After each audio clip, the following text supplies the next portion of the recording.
Programme में खुश आमदीद। और अब एक बहुत अहम मौजू के हवाले से बात करेंगे। ये भी सवाल उठ रहा है कि ये रिपोर्ट कुछ अर्सा पहले भी मंजर आम पे आ सकती थी, लेकिन IMF के दबाव और IMF की कंडीशंस की वजह से अब ये रिपोर्ट लोगों के पढ़ने के लिए और मीडिया के लिए आम की गई है। IMF की तरफ से एक बाकायदा रिसर्च पेपर की तरह की रिपोर्ट जिसमें पाकिस्तान के मुख्तलिफ इदारों की परफॉर्मेंस के ऊपर बात की गई है। 186 सफ़ात पर मुश्तमिल ये रिपोर्ट, जो कि फरवरी 2025 में और फरवरी 2025 से अप्रैल के दौरान तैयार की गई। तफसीली दौरे किए इस दौरान IMF की टीम्स ने। उन्होंने पाकिस्तान के चीफ जस्टिस शाहिद आफरीदी से भी मुलाकात की, FBR के हुकाम से भी मुलाकात की। $7 बिलियन की पेमेंट्स जो पिछले कुछ अरसे में IMF पाकिस्तान को करता रहा है, ये सारी कंडीशंस उस हवाले से थी। इस रिपोर्ट की अहम बात यह है कि जिस तनकीदी निगाह से IMF की तरफ से पाकिस्तान को देखा गया, और ये पहली दफ़ा नहीं है कि IMF ने कुछ कंडीशनैलिटीज़ रखी हैं जब से पाकिस्तान बना है। 22 से 23 ऐसे IMF के प्रोग्राम्स हैं जिसमें पाकिस्तान जा चुका है, और तारीख़ी तौर पर एक या दो दफ़ा मुशर्रफ के दौर में प्रॉबेबली ऐसा हुआ है कि हमने वो तमाम कंडीशंस पूरी की हों और बाद में फिर किसी ऐसे प्रोजेक्ट या एक ऐसे पैकेज के लिए अप्लाई करने की एलिजिबिलिटी शो की हो।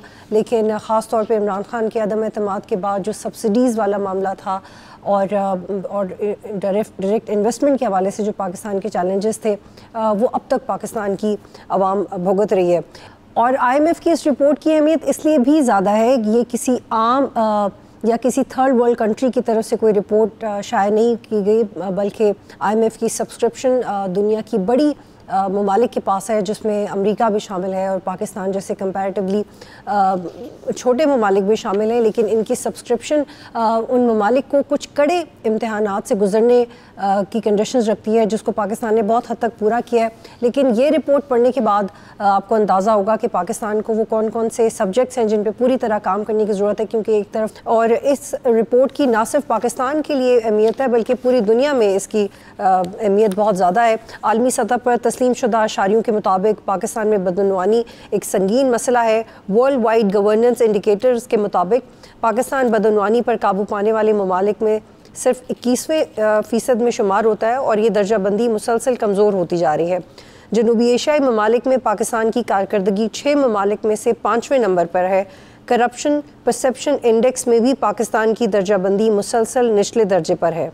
पाकिस्तान में होने वाली करप्शन के हवाले से IMF ने अपनी रिपोर्ट में लिखा है कि NAB ने जनवरी 2023 से दिसंबर 2024 तक, यानी सिर्फ 2 साल में 53 खरब रुपए की रिकवरी की, जो कि पाकिस्तान की सालाना GDP के तकरीबन 6% बनती है, विच इज़ रियली ह्यूज। लेकिन वो रकम जो रिपोर्ट हुई, हकीकी करप्शन के नंबर्स इससे कहीं ज़्यादा है। और इतनी बड़ी रकम कहाँ खर्च हुई, क्या ये रकम अभी भी NAB हुकाम के पास है? NAB को ज़रूर इस हवाले से वजाहत देनी चाहिए।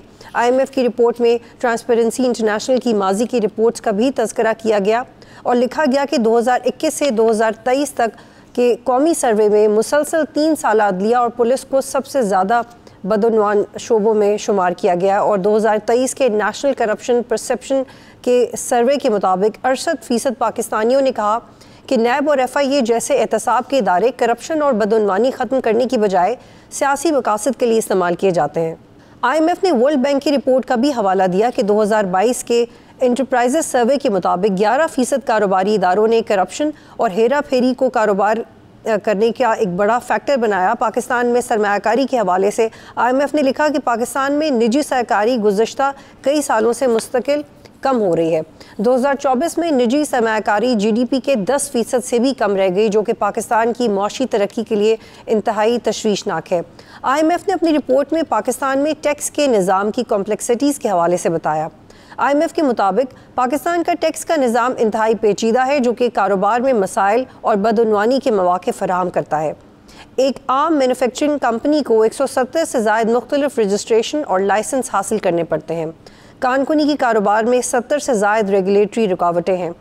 इनकम टैक्स ऑर्डिनेंस में 68 मुख्तलिफ विदहोल्डिंग टैक्स हैं, जो कि दुनिया में सबसे ज़्यादा हैं।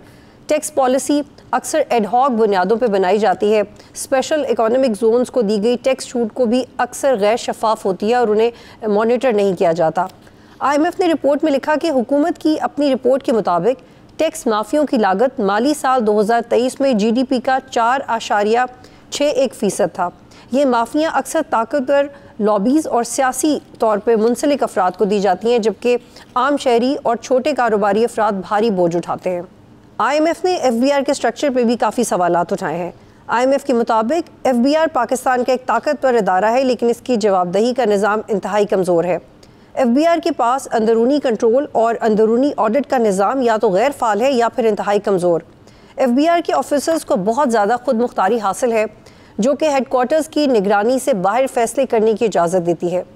ऑडिटर जनरल पाकिस्तान ने भी अपनी 2023-24 की रिपोर्ट में FBR के अंदरूनी कंट्रोल्स को कमज़ोर करार दिया है।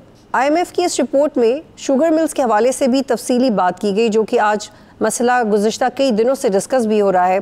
IMF के मुताबिक चीनी का शोबा कमज़ोर रेगुलेशन और सियासी असर रसूख की बेहतरीन मिसाल है। पाकिस्तान में तकरीबन 90 लाइसेंस याफ्ता शुगर मिल्स, जिनमें से बहुत से मालिकान सियासी जमातों के रहनुमा हैं। शुगर मिल्स मालिकान ने दिहाइयों से सरकारी पॉलिसियों, सब्सिडीज़ और रेगुलेटरी खामियों से फ़ायदा उठाया है। रिपोर्ट में PTI दौर के शुगर स्कैंडल का हवाला भी दिया गया। 2018 से 2019 में हुकूमत ने चीनी की बड़ी मिकदार में बरामद की इजाज़त दी, यहाँ तक कि इस पर सब्सिडी भी दी गई, जिससे घरेलू किल्लत पैदा हुई और सार्फिन के लिए कीमतें बढ़ा दी गईं। FIA की तफ्तीश से मालूम हुआ कि सरकर्दा चीनी की मिलों के मालिकान ने मसनूई किल्लत पैदा करने और कीमतें बढ़ाने के लिए मिली भगत की, हालांकि गोदामों में काफ़ी ज़ख़ीरा मौजूद था।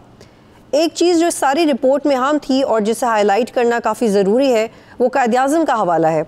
इस रिपोर्ट में IMF ने कायद-ए-आज़म मोहम्मद अली जिन्ना का हवाला दिया है। शॉर्टली आफ्टर इंडिपेंडेंस 1947 उन्होंने करप्शन को जहर करार दिया और 70 साल से ज़ायद अरसा गुजरने के बावजूद करप्शन अब भी पाकिस्तान की तरक्की में रुकावट बनी हुई है। और अगर आप ये रिपोर्ट पढ़ें तो आपको पाकिस्तान के तकरीबन हर इदारे में फ़्लॉज नज़र आएंगे, जिन्हें ठीक करने के लिए स्ट्रक्चरल रिफॉर्म्स की ज़रूरत है। लेकिन इतनी सारा रिसर्च, इतनी डिटेल्स, इतने डाटा के बाद सवाल ये उठता है कि करना किसने है, ये किस लीडरशिप ने करना है, ये किस वन पेज के तहत होगा और ये किस होमवर्क के तहत किया जाएगा। आज तक के लिए इतना ही। प्रोग्राम देखने का शुक्रिया। अल्लाह हाफ़िज़। सब्सक्राइब करें और बेल दबाएं ताकि कोई खबर रह न जाए।